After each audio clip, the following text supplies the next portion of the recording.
ঈশ্বর মমতা বন্দ্যোপাধ্যায়ের মন এবং শরীরকে আশীষ দিন এবং পারলে স্বাস্থ্যসাথী কার্ডে ওনার চিকিৎসার দ্রুত বন্দোবস্ত করা হোক। আসলে এটা 26-এ বিদায়ের ভয়। উনি ভালো থাকুন, নিশ্চয়ই উনি একদিন সেরে যাবেন, আমরা সেই কামনা করছি ঈশ্বরের কাছে। আমাদেরও বক্তব্য যে মমতা ব্যানার্জি খাবে আর তার ভাইপো খাবে আর তার বসংবদেরা ব্যানার্জি, যে বৃহত্তর ব্যানার্জি পরিবার খাবে, তাদের এই বৈভব, তাদের এই এত সম্পত্তি স্থাবর অস্থাবর, তাদের এই যে লাফিয়ে লাফিয়ে যে বেড়েছে, প্লাস তার ঘনিষ্ঠ জনেরা, এবং সেটা দক্ষিণ কলকাতার কিছু ঘনিষ্ঠ জন, তারা ফলে রূপে রসে গন্ধে তারা ফুলে ফেপে উঠেছে। তাহলে সে কথার উত্তর মমতা ব্যানার্জিকে দিতে হবে। বলছে ঘোচুর মানে কি, ঘোচুর ইংরেজি, আমি তো ভাবলাম সেটা মমতা ব্যানার্জি। হ্যাঁ, এছাড়া কি পাগল হয়ে গেছে, আট ভাট বকছে, বলছে ফাটাফাটি খেলা হবে। সুস্থ মানুষ বলে ফেটে চৌচির হয়ে যাবে। আজ মায়ের মন্দিরে দাঁড়িয়ে বলে গেলাম, মিলিয়ে নেবেন। একটা 2 পয়সার ওই বাংলাদেশি মাল আমার মুখ্যমন্ত্রীকে, ব্যক্তিগত মমতা ব্যানার্জিকে আমার পছন্দ নাও হতে পারে, কিন্তু ওই মুখ্যমন্ত্রীর চেয়ারটার কিন্তু আমার কাছে সম্মানীয় এবং তার কিন্তু আমার কাছে যথেষ্ট কদর আছে। আজকে একটা 2 পয়সার বাংলাদেশের কে একখানা মানে ফচকে ছ্যাবলা, সে নাকি আমার মুখ্যমন্ত্রীকে বলছে আমি আপনাকে খুব ভালোবাসি, আই লাভ ইউ। দু হাতে ঘড়ি পড়ে কেন? একটা দেশে কি দেশের টাইম, একটা দেশে বাংলাদেশের টাইম? দুজনেই ভাইপো পিসি দুজনেই এখন দুটো করে ঘড়ি পড়ছে। হ্যাঁ, গতকাল থেকে বেশি করে দেখা যাচ্ছে, দু হাতে দুটো ঘড়ি। একটা হচ্ছে পালিয়ে যাওয়ার সময় বাধা আছে ওখানে। মমতাকে ভোট দিয়ে কয়লা চুরির বাংলা হবে, বালি চুরির বাংলা হবে, চাকরি চুরির বাংলা হবে। বিজেপিকে জেতালে সোনার বাংলাই হবে, সেটাই বলেছে। মমতা ব্যানার্জি চিটিং করে জিতেছিল কেন? 45,000 তো ভুয়া ভোটার ওখানে পাওয়া গেছে, তা 10-15,000 তো এমনিতে হিয়ারিংয়ে আরও পেয়ে যাবেন। তার মানে 58,000-এ যদি আমি হেরেছিলাম, তার মানে তো আমি হারিনি, আমি জিতেছি। যাতে মমতা ব্যানার্জি পুরো আর্মি, নেতা, মন্ত্রী সবাইকে তো রাস্তায় দাঁড় করিয়ে দিয়েছিল, সাপের মতন বসেছিল তারা। মমতা বন্দ্যোপাধ্যায়কে পরিবারকে 5 থেকে 7 জন জেলে থাকবে। দুর্যোধন দুঃশাসন বলছেন, কিন্তু আমার মনে হয় পশ্চিমবঙ্গের মানুষ জানে যে দুর্যোধন দুঃশাসন অ্যাকচুয়ালি এখন এই মুহূর্তে কোথায় থাকে। বিজেপি যে এবার 26-এ সরকার গড়ছে, এই সম্বন্ধে কারোরই কোনো সন্দেহ নেই, বাংলার বাইরের সকলেরই।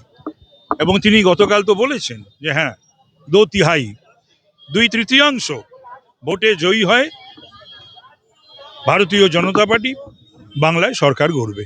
বাংলার মানুষ যদি তাদের কৃষ্টি সংস্কৃতি, আইন শৃঙ্খলার কথা ভাবে, মা বোনেদের ইজ্জত সম্ভ্রমের কথা বলে, শিল্পের কথা ভাবে, ডাক্তারদের কথা ভাবে, মা বোনদের সম্ভ্রম ইজ্জতের কথা যদি মাথায় রাখে, যদি আরজি কর মাথায় রাখে, যদি সন্দেশখালি মাথায় রাখে, হাঁসখালি মাথায় রাখে, যদি সাউথ ক্যালকাটা মাথায় রাখে,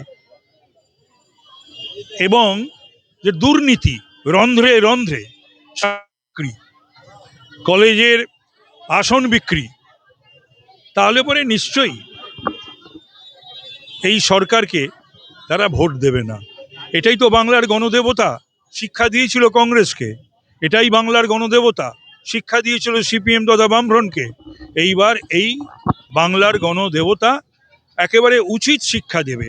এই যে দম্ভ মমতা ব্যানার্জি, এই যে অহংকার, এই যে স্পর্ধা, টেকেন ফর গ্রান্টেড, উনি মনে করেন কি বাংলার মানুষকে উনি যা বলবেন তাই শুনবে, উনি যা বলবেন তাই করবে? বাংলার মানুষও এবার সিদ্ধান্ত নিয়েছে যে এই বাংলাকে পশ্চিম বাংলাদেশ হতে দেবে না।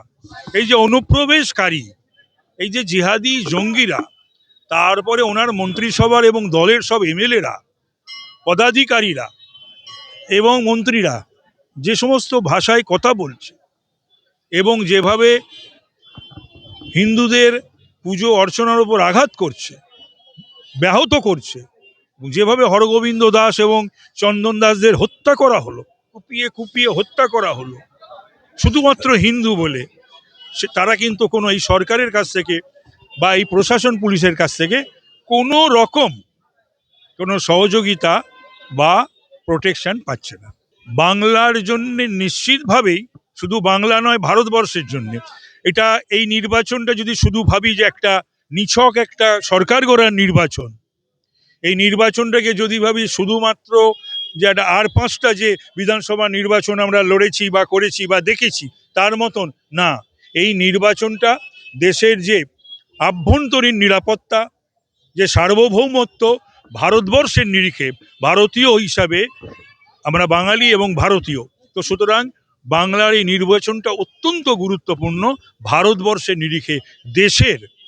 দেশের এখানে সার্বভৌমত্ব এবং আভ্যন্তরীণ নিরাপত্তা নির্ভর করছে এই বাংলার নির্বাচনের ওপরে। না, এই সমস্ত কথাবার্তা কে বা কারা বলে আমি জানি না, তবে আমি এইটা বলবো যে সাংবাদিকদেরও এই প্রশ্নটা যেমন আমাদের করেন, আপনারা এই প্রশ্নটা কি করেন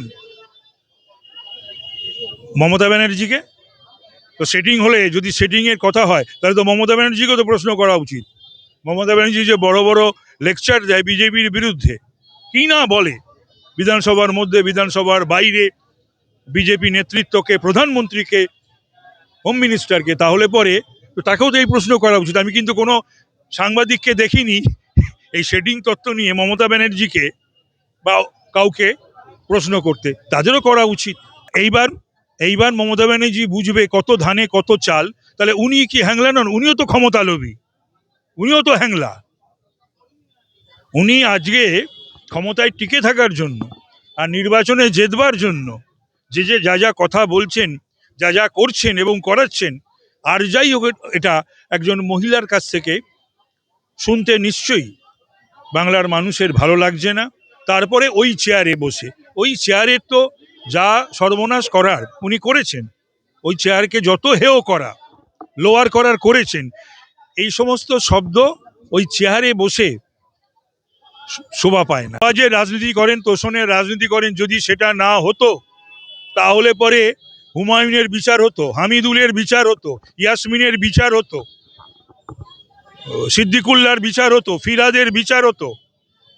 যে সমস্ত ঘটনাগুলো ঘটলো পরপর একটার পর একটা বাংলার বুকে, মহেশতলা থেকে শুরু করে পর্যন্ত, মালদা, মুর্শিদাবাদ, শামশেরগঞ্জ, মোথাবাড়ি, তারপরে উনি বলবেন যে উনি একজন যোগ্য মুখ্যমন্ত্রী, প্রশাসনের বড়াই করবেন না। আমাদেরও বক্তব্য যে মমতা ব্যানার্জি খাবে, আর তার ভাইপো খাবে, আর তার বসংবদেরা ব্যানার্জি, যে বৃহত্তর ব্যানার্জি পরিবার খাবে, তাদের এই বৈভব, তাদের এই এত সম্পত্তি, স্থাবর অস্থাবর, তাদের এই যে লাফিয়ে যে বেড়েছে, প্লাস তার ঘনিষ্ঠ জনেরা, এবং সেটা দক্ষিণ কলকাতার কিছু ঘনিষ্ঠ জন, তারা ফলে রূপে রসে গন্ধে তারা ফুলে ফেপে উঠেছে। তাহলে সে কথার উত্তর মমতা ব্যানার্জিকে দিতে হবে। মায়ের কাছে প্রার্থনা করে গেলেন অমিত শাহজি, আমরাও সকলে প্রার্থনা করেছি, মা এই জ্বালা, এই যন্ত্রণা থেকে বঙ্গভাষীকে মুক্তি দাও। যথেষ্ট তাৎপর্যপূর্ণ। এই তাৎপর্য আমি কি করে ব্যাখ্যা করি বলুন তো আপনাকে? তাৎপর্যপূর্ণ কতটা দেখছেন না? আরেকজন দেখবেন গরম তেলে যদি আপনি ধরুন ওই লোটে মাছ, কই মাছ জাতীয় কাউকে ছেড়ে দিয়ে যেমন ফটফট করে ফোটে, উল্টো দিকে দেখুন, আজকে এখানে যাচ্ছে ওখানে যাচ্ছে আর খালি ফটফট করে ফুটছে। বলছে ঘোঁচুর মানে কি? ঘোঁচুর ইংরেজি। আমি তো ভাবলাম সেটা মমতা ব্যানার্জি। হ্যাঁ, এছাড়া কি? পাগল হয়ে গেছে, আট ভাট বকছে, বলছে ফাটাফাটি খেলা হবে। সুস্থ মানুষ বলে ফেটে চৌচির হয়ে যাবে। আজ মায়ের মন্দিরে দাঁড়িয়ে বলে গেলাম, মিলিয়ে নেবেন। আমি বলছি মুখ্যমন্ত্রী একবার নিজের দুটো কানে হাত দিয়ে দেখুন তো আছে কিনা দেখুন তো দুটো কানে। আচ্ছা, দু হাতে ঘড়ি পড়ে কেন? একটা দেশে কি দেশের টাইম, একটা দেশে বাংলাদেশের টাইম? দুজনেই ভাইপো পিসি দুজনে এখন দুটো করে ঘড়ি পড়ছে। হ্যাঁ, গতকাল থেকে বেশি করে দেখা যাচ্ছে দু হাতে দুটো ঘড়ি। একটা হচ্ছে পালিয়ে যাওয়ার সময় বাধা আছে ওখানে। আপনার আপত্তি থাকলে বলুন, না বলে দেবো বলতে। তা ভাই, ভোট দিয়েই তো সোনার বাংলা হবে। মমতাকে ভোট দিয়ে কয়লা চুরির বাংলা হবে, বালি চুরির বাংলা হবে, চাকরি চুরির বাংলা হবে। বিজেপিকে জেতালে সোনার বাংলাই হবে, সেটাই বলেছে। তো ভোটের আগে বলবে না তো কি করবে? তুমি পরীক্ষার সময় বেশি পড়ো কিনা? মমতা ব্যানার্জি জানবে না, যত পরীক্ষা দেয়নি, কি করে বলবে? দেখুন, ছোটবেলায় আমরা চিড়িয়াখানা গিয়ে দেখেছি, এই সময়তেই সোয়েটার টোয়েটার পরে হাতে কমলা লেবু নিয়ে আমরা দেখেছি যে বাঘের যেখানে অবস্থান, বাঘ বা হাতি খুব গুরুত্বপূর্ণ, দাপুটে যাদের খাঁচা, তাদের পাশে চড়ুই পাখি, ইঁদুর, তারা বিভিন্ন রকমভাবে মানুষকে বিরক্ত করার চেষ্টা করেন, মানুষও পাত্তা দেয় না। দুর্ভাগ্যজনকভাবে পশ্চিমবঙ্গের সম্মানীয় মুখ্যমন্ত্রী যখন বলছেন ভারতবর্ষের স্বরাষ্ট্রমন্ত্রীকে যে আমি চেয়েছি বলেই আপনি কলকাতায় হোটেলের পাশে বেরোতে পেরেছেন, নাহলে পারতেন না, এই কথায় চূড়ান্ত রকমভাবে মনে হচ্ছে যে ওনার কোথাও একটা অম্বল হয়েছে। অম্বল হলে গ্যাস হয়, গ্যাস মাথায় উঠে গেলে বিরাট বিপদ হয়ে যায়। আমি ওনার পরিবারের লোকজনদের বলবো, বয়স হয়েছে ওনাকে একটু বিশ্রামের বন্দোবস্ত করা হোক, নাহলে বোধহয় উনি জেহাদিদের প্রশ্রয় দিতে দিতে যেভাবে পশ্চিমবঙ্গকে পশ্চিম বাংলাদেশ ভেবে ফেলেছেন, উনি হয়তো ভেবে ফেলেছেন উনি পশ্চিম বাংলাদেশ নামক রাষ্ট্র বানিয়েও ফেলেছেন এবং তার প্রধানমন্ত্রীও হয়ে গেছেন। ঈশ্বর মমতা বন্দ্যোপাধ্যায়ের মন এবং শরীরকে আশিস দিন এবং পারলে স্বাস্থ্যসাথী কার্ডে ওনার চিকিৎসার দ্রুত বন্দোবস্ত করা হোক। আসলে এটা 26-এ বিদায়ের ভয়। উনি ভালো থাকুন, নিশ্চয়ই উনি একদিন সেরে যাবেন, আমরা সেই কামনা করছি ঈশ্বরের কাছে। মমতা বন্দ্যোপাধ্যায় যেভাবে মানসিক স্থিরতা হারিয়ে ফেলেছেন, প্রত্যেক মুহূর্তে প্রত্যেক মঞ্চ থেকে যে বক্তব্য রাখছেন তা শুনে তার দলের লোকেরাও হাসছে। তো ফলত কার্যত স্পষ্ট যে ভারতীয় জনতা পার্টির কর্মীদের আরও বেশি করে একজোট হওয়ার হয়ে চূড়ান্ত ধাক্কাটা মারবার সময় যে এপ্রিলে চলেই এসেছে তার নিদান তো আগে অমিত শাহজি বলেই দিয়েছিলেন। আজকের সভাতে মমতা বন্দ্যোপাধ্যায়ের কেন্দ্র ভবানীপুরের নামটা উঠে এলো, যে ভবানীপুরে একসময় আপনিও দাঁড়িয়েছিলেন ভোটে, এই বিষয়ে কিছু বলবেন? দেখুন, ভবানীপুরে আপনারা সবাই জানেন যে 2021-এ ভারতীয় জনতা পার্টি এমন কঠিন কেন্দ্র থেকে আমাকে দাঁড় করিয়েছিলেন। আমি কৃতজ্ঞ আমার দলের ওপরে, এবং শুধু আমি নয়, আমার সঙ্গে ভারতীয় জনতা পার্টির যত লড়াকু কার্যকর্তা ভবানীপুরের প্রত্যেকটি মণ্ডলে মণ্ডলে ওয়ার্ডে ওয়ার্ডে তারা লড়াই করেছিলেন।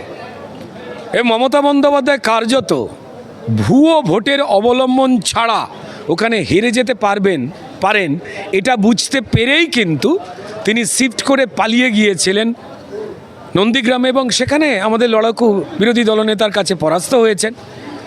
কিন্তু পরে ফলাফল বেরোয় যে আমি নাকি 28,000 ভোটে হেরে গেছি, ভারতীয় জনতা পার্টি পরাজিত হয়েছে। কী কারণে? প্রথমত তো আমাদের যারা কার্যকর্তারা বুথে বসেছিলেন তাদের পরিবার পরিজন তাদেরকে ফোন করে প্রাণনাশের হুমকি দিয়ে বেশ কিছু ওয়ার্ডে বেশ কিছু বুথ থেকে তাদের তুলে দেওয়া হয়। এমনকি নির্বাচনের পরেও সেই সন্ত্রাস চলেছিল, তাদের জীবিকা থেকে সরিয়ে দেওয়া হয়, তাদের ব্যবসাপাতির দোকান ভাঙচুর করা হয়, এই আপনারা নিশ্চয়ই দেখেওছেন। কিন্তু মজার কথা হলো, যখন 58 লাখ এই এসআইআরের পর ভোট বাতিল হলো, তার মধ্যে ভবানীপুরে 44,000 ভুয়ো ভোটার ছিল এবং সেটা বাতিল হলো। এনুমারেশন ফর্ম যারা ভরতেই পারলেন না, সময় দেওয়া হয়েছিল হয়তো। তাহলে কি হলো? সমুদ্র থেকে যদি 1 মগ জল তোলেন, অপরাধের সমুদ্রে তো ওই 44,000-এর কাছাকাছি ঘোরাঘুরি করছে। অর্থাৎ এই 44,000 ভুয়ো ভোট আমাকে বা ভারতীয় জনতা পার্টির প্রার্থীকে হারিয়েছিল। আর যদি এই ভুয়ো ভোটটা না পড়তো তো তাহলে বৈধ ভোটে ভারতীয় জনতা পার্টি ভবানীপুর থেকে 2021 সালে কার্যত 14 থেকে 16,000 ভোটে জিতে গেছে, তা স্পষ্ট। ভবানীপুরের 8টা বিধানসভার মধ্যে 4-5টা বিধানসভায় ভারতীয় জনতা পার্টি জেতে। বাকি ববি হাকিমের কথায় যা মিনি পাকিস্তান, অর্থাৎ ওই 77 ওয়ার্ড খিদিরপুরের, সেখানে নাগাড়ে ছাপ্পা ভোট হয়েছে। সেখানে অন্য দলের কর্মীরা বুথ কর্মী হিসেবে বসতেই পারেননি, এবং যারা প্রিসাইডিং অফিসার ছিল, আপনারা জানেন যে কিভাবে বিএলওদের ওপরেও চাপ তৈরি করবার জন্য তারা 2200 ভোটে মানুষ 25 বছরে মারা যায়নি এই মিথ্যে তথ্য প্রথমে লিখেছিল, পরে ভয় পেয়ে তারা শুধরে নিয়েছেন। এই আতঙ্ক তো 2021-এ ছিল, তাই তারা চোখের সামনে অন্যায় হতে দিয়েছেন। অবৈধ ভুতুড়ে ভুয়ো মৃতদেহ ভোটারকে ভোট দিতে দিয়েছেন, যে ভোট তৃণমূল টপাটপ দিয়েছে, এবং ভারতীয় জনতা পার্টির প্রার্থী রুদ্রনীল ঘোষকে 28,000-এ প্রায় হারিয়েছিল। তো ফলাফল পরিষ্কার স্পষ্ট। শুধুমাত্র ওখানে যে ভারতীয় জনতা পার্টি ভবানীপুরে 2021-এ যদি এই বৈধ ভোটটাই ওই সময় কাউন্ট হতো, তাহলে আমরা জিতে গেছি 14-16,000-এ। শুধু ভবানীপুর নয়, কার্যত বহু বিধানসভাতে 2 থেকে 5,000 7,000 ভোটে যেখানে তৃণমূল জিতে সরকার গঠন করলো, তার মধ্যে অধিকাংশ বিধানসভাতেই তারা অলরেডি বহু ভোটে হেরে গেছে। আপনাদের নিশ্চয়ই মনে আছে 2024-এর পরপরই আজ যখন কলকাতা মহানগরের মিটিং হলো, আমাদের সম্মানীয় অমিত শাহজি এবং রাজ্য নেতৃত্ব উপস্থিত ছিলেন।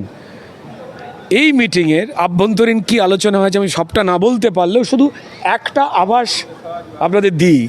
আপনারা স্মরণে করে দেখুন, মনে করুন যে 2024-এর ফলাফলের পর এই কলকাতা মহানগরের বেশ কিছু জায়গায় তৃণমূল হেরে যেতে পারে, মানুষ বিজেপির পক্ষে তার ভোট যেভাবে দিয়েছে, সেই মিটিং 3 বার ডাকে আঙুলের নখ খেতে খেতে। আঙুলের নখ চলে গেছে, মমতা বন্দ্যোপাধ্যায় ভুল বলছেন, ওনার শারীরিক এবং মানসিক সুস্থতা কামনা করি। বিদায় তো সবাইকে নিতেই হয়, 26-এ নেবেন, 15 বছর তো কম নয়। আজকে পি মুরুগানের ওপর যে অ্যাটাকটা হলো সেখানে দাঁড়িয়ে মনে হচ্ছে যেন তিনি এসেই যে কথাটা বলেছিলেন যে আমার এখানে কাজ করবার দরকার, আমি কাজ করতে এসেছি এবং আমি কোনো রকম অন্য বিষয়ের মধ্যে নাকি গলাবো না, কিন্তু আমি কাজ করবই। এবং এই যে দাপট উনি দেখালেন তার ফল হিসাবেই বোধহয় আজকে ওনার ওপর অ্যাটাক হলো। দেখা গেল যে পুলিশ কিন্তু কোনো সুমোটো, এমনিতে পুলিশ ভীষণ প্রোঅ্যাক্টিভ, কিন্তু এক্ষেত্রে কোনো সুমোটো কেসও করলো না যে কে তার উপর অ্যাটাক করলো বা কী করে এই ঘটনা ঘটলো। দেখুন, তৃণমূলের ভয়েতে পুলিশ, প্রমোশনের লোভে এবং ট্রান্সফারের ভয়েতে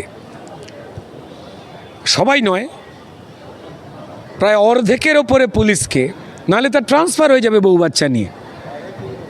যে রাজ্যের মুখ্যমন্ত্রী এবং পুলিশ মন্ত্রী প্রেস মিট করে পুলিশকে নিষ্ক্রিয় রেখে আবার সেই পুলিশের নামেই বদনাম করার কথা সদর্পে ঘোষণা করেন, তিনি যে ব্যর্থ, তিনি যে মিথ্যেবাদী, তা সবাই জেনে গেছে। কার্যত এটা বলতে পারি যে মুরুগানজিকে হেনস্থা করা, তাকে বাধা দান করা, দেশের সংবিধানের বিরোধিতা করা, 324 নম্বর ধারার বিরোধিতা করা, তাতে রাঘব আলোক চুনোপুটি হোক, তিনি মমতা বন্দ্যোপাধ্যায় হন আর পাড়ার ঘন্টু বন্দ্যোপাধ্যায় হন, যে কোনো কারুর বিরুদ্ধে কড়া বন্দোবস্ত কেন্দ্রীয় নির্বাচন কমিশন যে কোনো মুহূর্তে নিতে পারে। কিন্তু যেহেতু ভুয়ো ছাড়া তৃণমূলের আর কিচ্ছুটি নেই সম্পদ, তাই ভুয়োটাকে বাঁচাবার জন্য তারা এই রিভিউয়ের যে মিটিংটা চলছে, স্ক্রুটিনির যে লোকজনকে ডেকে তাদের পেপার দেখা চলছে, সেটাকে আটকাতে চাইছেন এবং নিজেদের, তৃণমূল মানেই তো লুটেরা, তাদেরকে ভেতরে ঢোকাবার একটা মামার বাড়ির আবদার করছেন। কি বিস্ময়কর! অ্যাজ এই মমতা বন্দ্যোপাধ্যায় নিজেকেই মনে করে ফেলছেন তিনি যেন কেন্দ্রীয় নির্বাচন কমিশনের মাথা, বা তিনিই যেন বাবা সাহেব আম্বেদকর।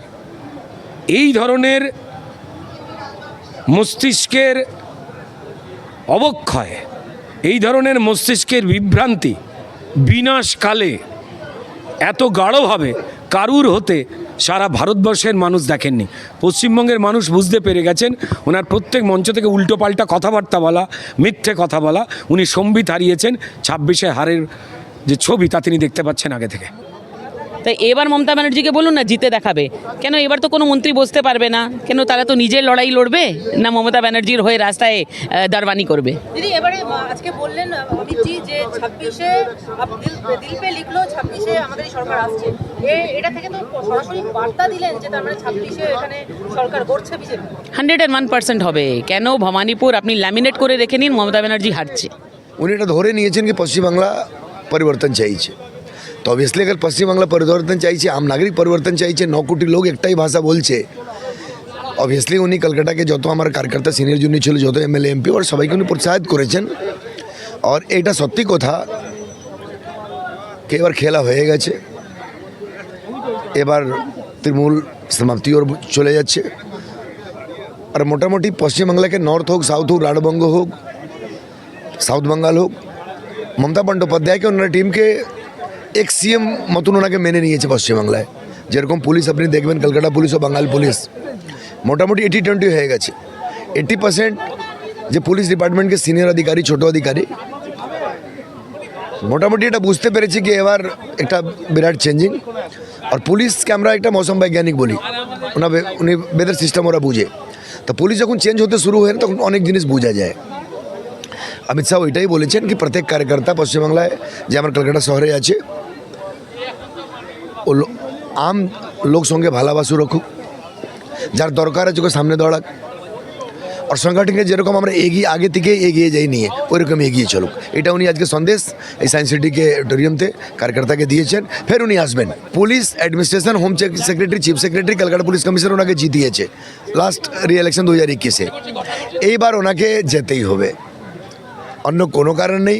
উনি বাড়ি মেয়ে ছিলেন, চুনাব হেরে বাড়ি মতো থাকবেন। মমতা বন্দ্যোপাধ্যায়কে কত মন্ত্রী জেলে, কত সাংসদ জেলে, যখন ইউনিয়ন গভর্নমেন্ট চেয়ে নেবে মমতা বন্দ্যোপাধ্যায়কে পরিবারকে 5 থেকে 7 জন জেলে থাকবে।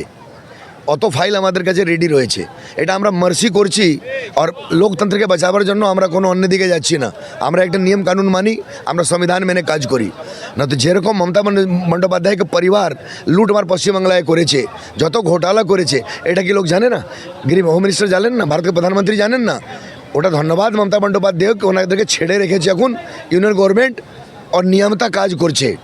আমরা কংগ্রেস মতন কাজ করতাম, আমরা মমতা বন্দ্যোপাধ্যায় মতন কাজ করতাম, আমরা সমাজবাদী আরজেডি মতন কাজ করতাম, তো মমতা বন্দ্যোপাধ্যায় ওনার পরিবারকে লোক কখনো কোনো या तो दमदम जेले होतो, या भुवनेश्वर जेले होतो, या तिहाड़ जेले होतो, या प्रेसिडेंसी जेले होतो। ममता जी भूले गए पार्थ चैटर्जी की फ्रीडम फाइटर, मदन मित्रों की फ्रीडम फाइटर, सुदीप बंदोपाध्याय की फ्रीडम फाइटर, এরা কারা? তো মমতা বন্দ্যোপাধ্যায় ভালো করে জানেন এটা উনি বলছেন না। এটা ওনার যে ভিতরকে একটা সিস্টেম কাজ করছে কি আমি যাচ্ছি, ওই খেলা যে হয়ে গেছে, ওই খেলাকে ভাষাটা এটা। দেখো, আমাদের জন্য আমাদের শেষ কথা হচ্ছে মাননীয় স্বরাষ্ট্রমন্ত্রী আজকে মানে 2 দিন ধরে উনি সফর করছেন, উনি যেটা বলে গেলেন, সেজন্য মুখ্যমন্ত্রী ভয় পাচ্ছেন এবং দুর্যোধন দুঃশাসন বলছেন। কিন্তু আমার মনে হয় পশ্চিমবঙ্গের মানুষ জানে যে দুর্যোধন দুঃশাসন অ্যাকচুয়ালি এখন এই মুহূর্তে কোথায় থাকে, কালীঘাটের কোন রাস্তায়, এবং গান্ধারীকে দুঃশাসন বলবো না, মহিলা তো, গান্ধারীকে সেটা পশ্চিমবঙ্গের মানুষজন। তো উনি যাই বলুক, উনি একটা মুখ্যমন্ত্রীর লেভেলে যেরকম কথা বলা উচিত সেটা উনি কোনো কালেই বলেন না, এবারও বলেননি। মাননীয় স্বরাষ্ট্রমন্ত্রীকে পার্সোনাল অ্যাটাক করা, বডি শেমিং করা, উনি স্বভাবত এগুলো করে থাকেন। ওনার কথায় আমরা কিছু মনেই করি না, তার কারণ আমরা জানি যে আর বেসিক্যালি ধরো 120 দিনের এদিক ওদিক, কারণ মাননীয় স্বরাষ্ট্রমন্ত্রী বারবার বলছেন যে এপ্রিলে, তাহলে হয়তো এপ্রিলেই রেজাল্ট বেরিয়ে যাবে, মে মাসের নয়। স্বভাবত মিথ্যে কথা বলে থাকেন, কনফিডেন্টলি মিথ্যে কথা বলে থাকেন। এবার আমি বলবো ওনার মানে আকার ইঙ্গিত, ভঙ্গিমা, দেহভঙ্গিমা, বডি ল্যাঙ্গুয়েজ সবটাই একটা কীরকম হেরে যাওয়ার মনোবৃত্তি এরকম দেখাচ্ছে। তো উনি বারবারই বিভিন্ন সেন্ট্রাল এজেন্সিকে অ্যাটাক করেন, এবং মাননীয় স্বরাষ্ট্রমন্ত্রী একবার একটা ইন্টারভিউতে বলেই ছিলেন হেসে যে উনি কনস্টিটিউশনের ওপরে, সেজন্য উনি সব কিছুই বলেন। এবার মাননীয় স্বরাষ্ট্রমন্ত্রী, হয়তো তুমি প্রেস কনফারেন্সে ছিলে, উনি বলেছেন যে মুখ্যমন্ত্রী যে লেভেলে এগোচ্ছে সব কিছুই নাকি বিজেপি নিয়ে নিচ্ছে। এবার হেরে যাবার পরও তো বলবে কার্যকর্তারাও বিজেপি, মানে তৃণমূলের কার্যকর্তারাও বিজেপির হয়ে গেছে। তো সেজন্য মুখ্যমন্ত্রীর কথায় রিয়েলি আর কিচ্ছু যায় আসে না। স্ট্র্যাটেজি এইরকম মিটিংয়ে হয় না। স্ট্র্যাটেজি নিশ্চয়ই উনি এতদিন ধরে 2 দিন ধরে অনেক হাই লেভেল মিটিং করেছেন, স্ট্র্যাটেজি নিশ্চয়ই ওখানে হয়েছে, বা স্ট্র্যাটেজি বেসিক্যালি স্ট্যান্ডার্ড একটা আছে আমাদের, সেটাই চলছে।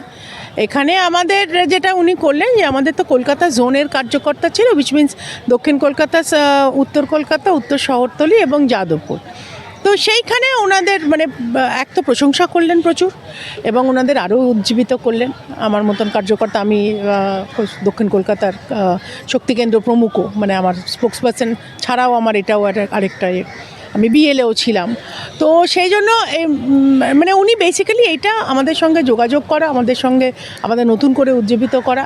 এবং আমি বারবার বলছি, ওই যে একটা কথা বলে গেলেন যে হৃদয়ে লিখে রাখো, দিল মে লিখলো, দিল পে লিখলো, ওদের হিন্দিতে যা, যে এবার আমাদেরই সরকার আসছে। মায়ের সামনে দাঁড়িয়ে বছরের শেষ দিনে একটাই প্রার্থনা করব, কামনা করব মায়ের কাছে, যে আগামী সূর্যটা আশার সূর্য হবে, ভরসার সূর্য হবে, এবং 2026 গেরুয়া মা হবেই। একটা 2 পয়সার ওই বাংলাদেশি মাল আমার মুখ্যমন্ত্রীকে, ব্যক্তিগত মমতা ব্যানার্জিকে আমার পছন্দ নাও হতে পারে, কিন্তু ওই মুখ্যমন্ত্রীর চেয়ারটার কিন্তু আমার কাছে সম্মানীয়, এবং তার কিন্তু আমার কাছে যথেষ্ট কদর আছে।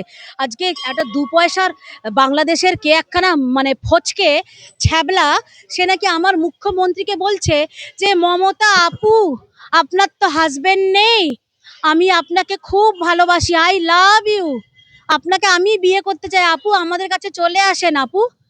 মানে এইটা শুনে কোথায় সব বড় বড় এই আঞ্চলিক দলের নেতারা তাদের কানের ফুটো দিয়ে এই কথাটা ঢোকেনি, নাকি উন্নত মানের গঞ্জিকা কানের ফুটোর মধ্যে গুজে রেখেছে?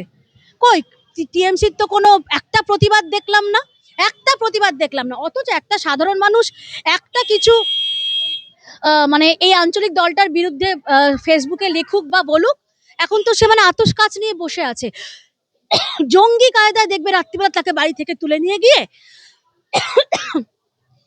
তাকে হ্যারাসমেন্ট করা হচ্ছে। আর চেষ্টা হয়েছিল, আজকে একটা আমার রাজ্যের মুখ্যমন্ত্রীকে নিয়ে এত নোংরা কথা বললো, টিএমসির কোনো প্রতিবাদ নেই, কোনো রকম স্টেটমেন্ট নেই। তাহলে এর থেকে বোঝা যাচ্ছে যে ভালোবাসার জলটা কোন দিকে বইছে। ওই জন্যই তো আজকে এই আঞ্চলিক দলটার স্লোগান নাকি জয় বাংলা। জয় বাংলা কোথাকার স্লোগান? হ্যাঁ, নেতাজি আমাদের, আজকে বাঙালি আমি সব ভুলে গেলাম, আমার ভগবান নেতাজি। কোনো একটা বাঙালি যার শরীরে সত্যি বাঙালি রক্ত বইছে, একটা কেউ আমার সাথে অমত হবে যে নেতাজি আমার ভগবান না? কই, আজকে এই আঞ্চলিক দলটা তো জয় হিন্দ স্লোগানটাও নিজেকে আপন করে নিতে পারতো, কই সেটা তো করলো না। ওয়াই জয় বাংলা? কিসের জয় বাংলা? জয় বাংলা আমরা দুটো জানি, এক হচ্ছে জয় বাংলা বলে বাংলাদেশে হিন্দুদের ওপর মানে ঝাঁপিয়ে পড়েছে নৃশংসভাবে, হিন্দুদেরকে কেটেছে, হিন্দুদেরকে শেষ করেছে। আর দ্বিতীয় জানি জয় বাংলা হচ্ছে একটা ভাইরাস, চোখের রোগ। তো এই এখন পশ্চিমবঙ্গের ভাইরাস হয়ে দাঁড়িয়েছে, ক্যান্সারের মতো। এই বছরের শেষ 2025 শেষ, ডাইনি বুড়ির সব কারিকুরি সব শেষ, কোনো সমস্যা নেই। আজকে কিন্তু এটা কোনো রাজনৈতিক লড়াই না, আজকে এটা আজকে আমার তোমার আপামর হিন্দু বাঙালির অস্তিত্বের লড়াই হয়ে দাঁড়িয়েছে। আজকে বিজেপিকে খুব বলে না কি বাইরের পার্টি, বহিরাগত পার্টি, গুটখাখোরদের পার্টি। আচ্ছা স্যার আশুতোষ মুখার্জি, যাকে আমরা বাংলার বাঘ বলে জানতাম, ওনাকে কি বহিরাগত বলবেন? এই আমাদের মুখ্যমন্ত্রী, ওনার সুপুত্র ডক্টর শ্যামাপ্রসাদ মুখার্জি, যিনি এই বিজেপি পার্টির প্রতিষ্ঠাতা, তাহলে কি করে বিজেপি পার্টিটা বহিরাগত আর গুটখাখোরদের পার্টি হলো? এই প্রশ্নের উত্তরটা ওনাকে একটু দিতে বলবেন তো। তো আমরা সেই মুখার্জি এই পশ্চিমবঙ্গের ল্যান্ডকে সেফ ল্যান্ড হিসাবে পাকিস্তান থেকে ছিনিয়ে এনেছিলেন, হিন্দু বাঙালি সেফ ল্যান্ড হিসাবে। আর এক মুখার্জি, গোপাল মুখার্জি, যিনি কলকাতাতে দ্য গ্রেট ক্যালকাটা কিলিংসের সময় ডাইরেক্ট অ্যাকশনের দিন তিনি যদি না নামতেন, তিনি যদি না দাঁড়াতেন, আজকে হয়তো আমাদের পূর্বপুরুষরা আজকে সেই লড়াইটা দিয়ে গেছিল বলে আজকে আমি আমার এই পূর্ণভূমিতে দাঁড়িয়ে এত কথা বলছি। আর এই শকুনগুলো আমার পূর্ণভূমিতে দাঁড়িয়ে আমার পূর্ণভূমিকে চুষে চুষে রক্ত চুষে খাচ্ছে, আমার গোটা রাজ্যের মানুষের একদম নাবিশ্বাস ছিল রক্ত চুষে খাচ্ছে। আর সেটা আমরা হতে দেব না। তিনি মুখ বাড়িয়ে আবার নির্লজ্জের মতো কথা বলছে যে আমি লক্ষ্মী ভান্ডার দিয়েছি, কন্যাশ্রী দিয়েছি, মানে আমি রেড কার্ড করে দিয়েছি। রেড চার্ট আমি, উনি তো বলেন যে উনি ওনার তো ওই 10 লাখ টাকা একটা রেট আছে না, আমার অভয়ের সময় অভয়ের থেকে চলছে। তার আগে উনি ধর্ষণের রেড কার্ড উনি দেখিয়েছিলেন মিডিয়ার সামনে, ধর্ষণের রেড কার্ড এইটা, যে একটু ধর্ষণ হলে 50,000, তার থেকে আরেকটু বেশি ধর্ষণ হলে 1 লাখ। একটা মহিলা হয় না, মানে গোটা রাজ্যের মহিলারা এখন ওনার মুখে থুতু মারছে। আজকে এই রাজ্যের মহিলারা আজকে অপোজ করছে যে লক্ষ্মী ভান্ডার চাই না, আমার লক্ষ্মী ভান্ডার চাই না। এসআইআর নিয়ে শেষ প্রশ্ন এটাই যে এসআইআর নিয়ে আপনারা যে এখানে এত কথা বলছেন, মুখ্যমন্ত্রী মমতা বন্দ্যোপাধ্যায় বলছেন যে জ্ঞানেশ কুমার মুখ্য নির্বাচনী আধিকারিক, তাকে তিনি বলছেন ভ্যানিশ কুমার, এবং বিজেপির পাশাপাশি নির্বাচন কমিশনের উপর একদম তোপ দেখে তিনি বলছেন যে নির্বাচন কমিশন বিজেপির সাথে এক হাতে হাত মিলিয়ে। না, নির্বাচন কমিশন কি তাহলে কি ওনার সাথে ওনার কথা মতো রোহিঙ্গাদের রেখে দেবে, বাংলাদেশিদের রেখে দেবে? মানে নির্বাচন কমিশন কি উনি কি সবাইকে ভাবছে রাজীব কুমার নাকি? মানে জ্ঞানেশ কুমার মানে কুমার মানেই তো রাজীব কুমার না, ওনার পেটুয়া, ওনার চটি চাটা। তো উনি সব কুমারকে গুলিয়ে ফেলছেন। নির্বাচন কমিশন একটা স্বতন্ত্র আমাদের ভারতবর্ষের একটা নিজস্ব একটা স্বতন্ত্র সংস্থা, ওনারা জানেন কি করে কি কাজ করতে হয়। উনি বেশি ট্যাগরবাই ঝান্দ্রামো করবেন, নির্বাচন কমিশন বুঝিয়ে দেবেন ওনাকে, ওনার প্রাপ্য উত্তর দিয়ে দেবেন। আমাদের তো এখানে কিছুই বলার নেই। তবে উনি যেন সব কুমারের সাথে ওনার ওই রাজীব কুমারকে গুলিয়ে না ফেলেন। সেকুলার থাকলে তো ওনাকে 5 লক্ষ কণ্ঠে গীতা পাঠ সেখানে তো ডাকলে ওনার আসা উচিত ছিল। উনি তো বলে দিলেন যে বিজেপির প্রোগ্রাম, আসেননি। আপনি একটা কথা বলুন, যে এখানে আপনি মা দুর্গার একটা কোনো মূর্তি উদ্বোধন করতে যাচ্ছেন, দুর্গাপুজো উদ্বোধন করতে যাচ্ছেন, সেখানে আপনি হিজাব পরে পৌঁছে যাচ্ছেন। আপনাকে যখন ডাকা হচ্ছে রেড রোডে ঈদের নামাজের সময়, তখন আপনি পৌঁছে যাচ্ছেন। হিজাব পরে, কিন্তু যখন আপনাকে 5 লক্ষ কণ্ঠে গীতা পাঠে যখন ডাকা হচ্ছে তখন আপনি বলছেন ওটা তো বিজেপির প্রোগ্রাম। তো 5 লক্ষ আমরা শুধু মুখে বলেছিলাম, 10 লক্ষ লোক হয়েছিল। সেখানে একটা পেটিস কাণ্ডকে নিয়ে তৃণমূল কংগ্রেস রাজনীতি করলো, কিন্তু দীপচন্দ্র দাস থেকে নিয়ে হরগোবিন্দ দাস, বাংলাদেশ থেকে নিয়ে পশ্চিম বাংলায় যে হিন্দুরা আক্রান্ত হচ্ছে সেগুলো নিয়ে এই চটি চাটা তৃণমূল কংগ্রেসের নেতারা আর সুপ্রিমো অফ তৃণমূল কংগ্রেস মুখ্যমন্ত্রী মমতা ব্যানার্জি একটা কথা বলেন না। শুধু 30% সেপারেট ভোট ব্যাংক, মুসলিম ভোট ব্যাংকে নিয়ে এরা গদিতে বসে রয়েছে। আর আগামী দিনে হিন্দুরা, বাঙালিরা, অবাঙালিরা সবাই মিলে এই তৃণমূল কংগ্রেসকে ধ্বংস করে পশ্চিম বাংলা থেকে বাইরে ফেলবে। তো তৃণমূল কংগ্রেসও তো গোয়ায় গিয়ে বড় বড় লেকচার দিয়ে এসেছিল, ত্রিপুরায় গিয়ে লেকচার দিয়ে এসেছিল, এদিকে উত্তরপ্রদেশে গিয়ে লেকচার দিয়ে এসেছিল। কেমন দিয়েছিল? ওখানকার মানুষ কেমন দিয়েছিল? তো সময় সবারই আসে, আর ভারতীয় জনতা পার্টি হারলেও শেখে আর জিতলে তো সবাইকে নিয়ে চলার চেষ্টা করে। ভারতীয় জনতা পার্টির সরকার কোথাও গঠন হলে দেখবেন না যে কোনো বিরোধী দলকে কেউ মারছে বা তাদের পার্টি অফিস ভাঙচুর করা হচ্ছে বা তাদের কর্মীদের খুন করা হচ্ছে। কিন্তু 2021 বিধানসভা নির্বাচনের পর আমরা কি দেখলাম? একাধিক 200-র বেশি কর্মী পশ্চিমবাংলায় মারা গেছে। 5,000-এর বেশি কর্মীদের বাড়ি পুড়িয়ে ভেঙে ফেলে দেওয়া হয়েছে। তো মানুষ সব দেখছে।